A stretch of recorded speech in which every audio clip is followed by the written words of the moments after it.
here on case number D500910, Jensen versus Jensen. Counsel, please state your names and bar numbers for the record.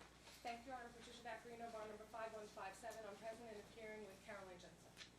And bar number 13105, Attorney Sabrina Dolson on behalf of defendant Shane Jensen. Okay. I thought long and hard about this case, and it's not an easy one, but it's one that really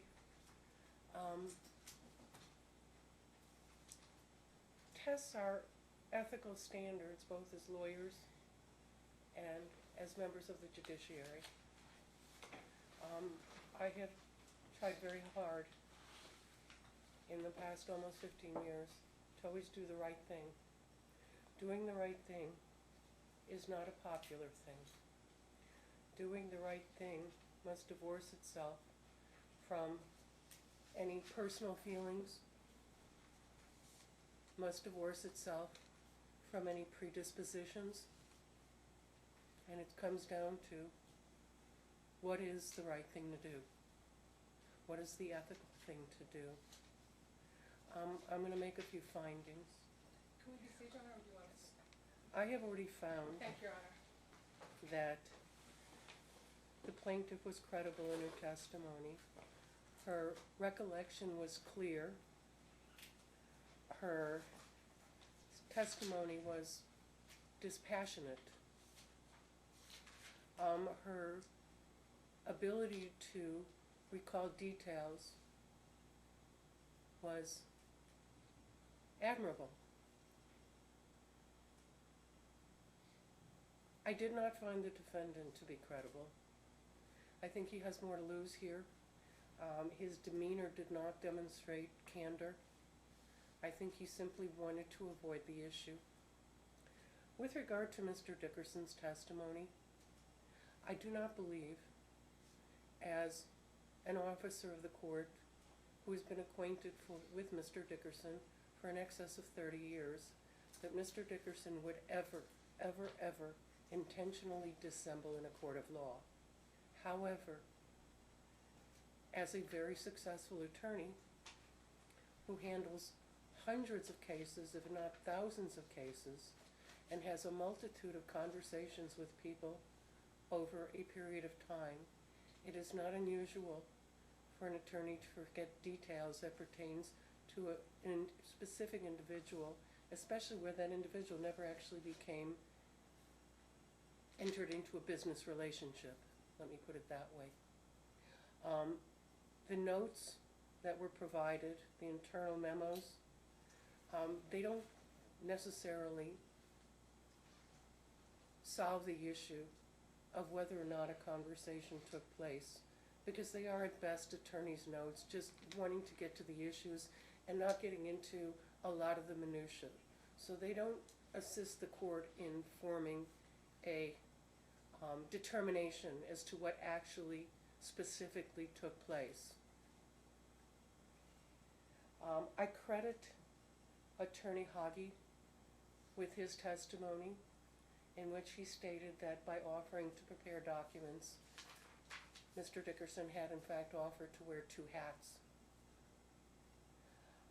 With regard to Mr. Pattee's testimony, I find it credible. However, it was missing an important element, specifically the existence or non-existence of a separate conversation between the plaintiff and Mr. Dickerson, which I've already found to be a credit-worthy event.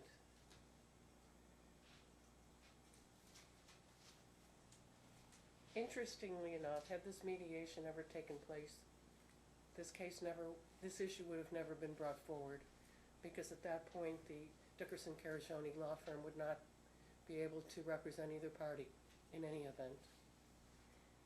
But because of the wearing of 2 hats and the willingness to engage in conversations and the willingness to express opinions about the state of the law in Nevada, that was tantamount to a consult with the plaintiff.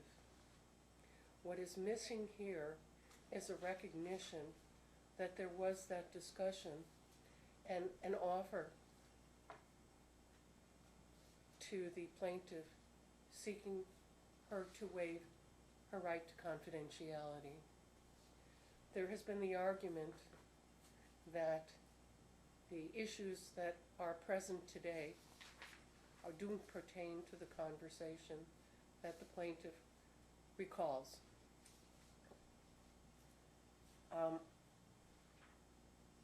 That fails on a couple of points. It was nonetheless a conversation, so the relevancy does not come into play. However, insofar as there were discussions about timeshare, along with many myriad of financial issues raised by the plaintiff with Mr. Dickerson, they are pertinent to the issues at hand today.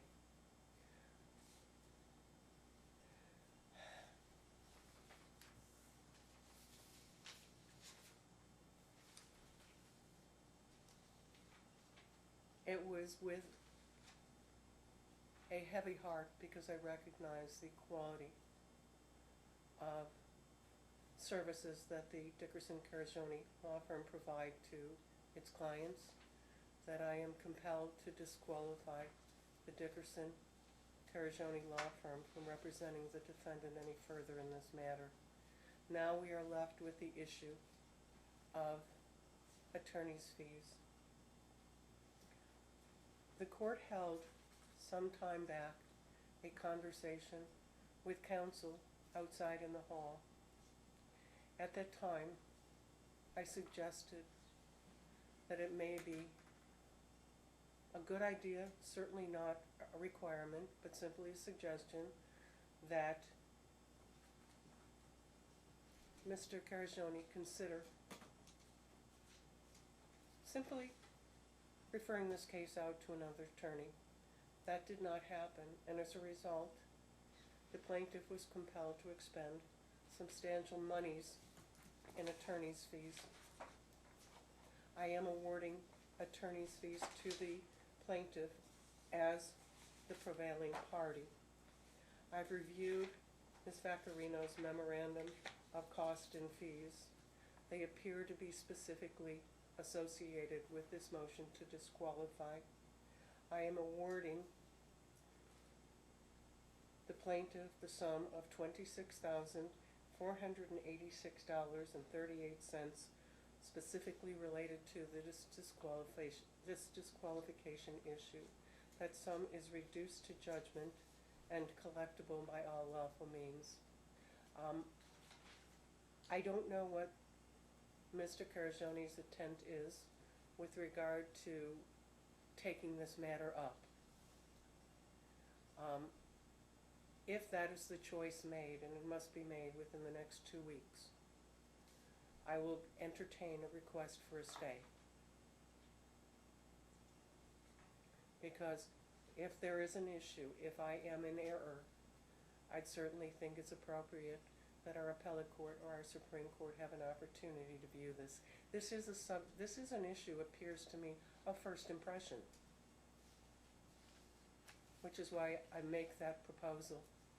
But the court must be notified that a writ is being sought. This is not an appeal. This would be by way of writ. So I would maintain my jurisdiction. However, given the issues, I am willing to stay enforcement of the order. In the interim, this matter do we have another hearing set? Not yet, you said we stated Okay, everything. let me go ahead and set a status check in 30 days so we can determine where we go from here. You know, in that same conversation, I cautioned Ms. Vaccarino, and I want to make a comment about Ms. Vaccarino because I've been in her shoes on this one. It's not often that we can say you have to walk a mile in somebody else's shoes, but I was faced with a fairly similar dilemma in the past. It doesn't always end well. It's sort of a win-lose sometimes. But the reason I want to make this comment is because I do not find that Ms. Vaccarino pursued this issue with any personal motive. I find that she pursued this issue because she was faced with an ethical dilemma herself presented by her client. Therefore, I find no fault here, simply that the law and my ethical responsibilities mandate a disqualification in this matter. Ms. Vaccarino, please prepare the findings of fact, conclusions of law, and order. And may I, Your Honor, just so I can, otherwise I may have to do an amendment to a few of these orders. If you're staying enforcement of your judgment before the motion's filed, then that would obviously be subject to the law, which is a supersedeas bond of $26,000, just so we have the findings. And if I could go forward. Oh, no, the stay is only as to the attorney's fees issue. Yeah, and it would have to be, the only way you could stay it is if the other portion of the law Again, would be that's why I'm giving them, subject to the posting of a supersedeas bond. yeah, and that would be something that they would have to do. Okay, I just want to make sure that. Yeah, no, make that perfectly clear. I don't want any, because if we're welcome, that could be a writ, and they may do that. Two other things. You said that there were certain things that were pertinent. I would like to know, Your Honor, if we could, in your findings, make it clear that you find, under the rule, that the pre-divorce consultation you found to have occurred and the post-divorce matter were substantially related. Can we add that to your findings? It's per the rule. I would say sufficiently related. Well, because the rule. Substantially related is fine if you want to use that And language. because if you're relying Because there were also- discussions of time share. and financial related issues. So if we don't have those buzzwords, then of course that's You know what? fertile ground. Again, One other thing, it's a again, Ms. significant Vaccarino, I harm want to law. make it perfectly clear that this was tantamount to a consult. Okay? There is substantially similar issues related because the timeshare is at issue in this case. You're And that was part of the discussion. We'd like to know one other thing, Your Honor. The second prong that Mr. Hoogie, who came in here with no dog in the race, no backslapping old boy school, recited the rule and said the second prong is whether you believe that information shared could be significantly harmful to the prospective client in the post-divorce matter. We would like you to please make that finding and conclusion of law based on the evidence submitted in your decision, I think, means to say that. I would like your findings to Your response, specifically counsel? state that. You've already made your decision pretty clear for the record. No, but Ms. Vaccarino's asking for clarification. And I'm going to grant that clarification. You can go ahead and add that finding. Well, then we would prefer that the court specifically state exactly I'm sorry, speak what- up. We would ask the court to specifically state what was significantly related to the conversation then to the At issue in this case, right now, are timeshare and child support. A discussion of timeshare was included in that, for lack of a better description, consult. And it was a consult in the context of an offer of legal services counsel. So, insofar as timeshare and money came up, those are substantially related to the current issues before this court. There was no request for a waiver of confidentiality. Had there been, we might not be here today. Please prepare it. Your Honor, the significant harm. I have proposed it, and if we may not have sufficient findings, we may look at a remand for you to make them. I want to avoid that because while I we're think, pending, counsel, I believe I've made sufficient this is you findings. believe that she has been significantly harmed. That's in the record. There is a potential of substantial harm, and that is the issue. Has she been factually, I've made no finding factually yet, but is there a potential of substantial harm? Absolutely. Okay, Your Honor, and one other thing, because there's an There's always unreported, something else, unpublished Columbo. case as it relates to attorney's fees prevailing party. Clearly, this doesn't go under the first prong of 18010. It goes under the bad faith defense to this disqualification issue. Otherwise, you could be I'm not making a finding of bad faith. What's I'm making a finding. post-divorce attorney Is fee under post-divorce Halbert attorney fees leaving. and prevailing party counsel. Okay. You have a lot of discretion under Halbert, Leeming, and Love. You have more limited discretion under 18010. And I've cited to those, and you're saying you do have post-divorce authority. Absolutely. Thank you, Your Honor. And I will prepare your proposed findings of fact. Shall I submit it directly to the court pursuant to the very detailed notes I took, or would you I'm like? getting order that you submit it to Mr. Carajani. Okay. He has 5 days to sign off or not. Okay.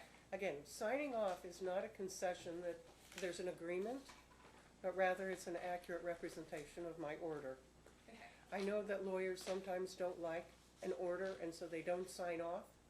That doesn't change anything, but I will give him 5 days after presentment to communicate with you as to anything he needs further clarification on or correction. Okay.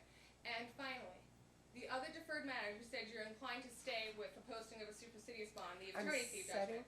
The other matters, are you gonna set those back on calendar? That's why we're coming back in 30 days. 30 days, okay, and you'll set those matters at that time.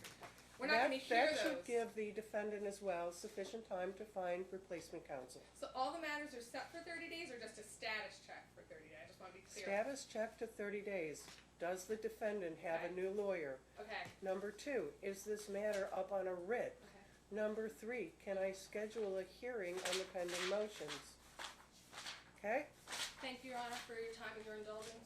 I will prepare and forward to closing counsel for review and approval. Are we getting a day? Yes, I'm looking. Yes. Judge, we're pretty full at the 3-day mark. We're pretty full at 3 days. Make it 45. Because I was gonna say we have a 1:30 spot from CMC open. Can I take that? Yeah. Okay, all right. Counsel, the first date that's available is Tuesday, November 19 at 1:30.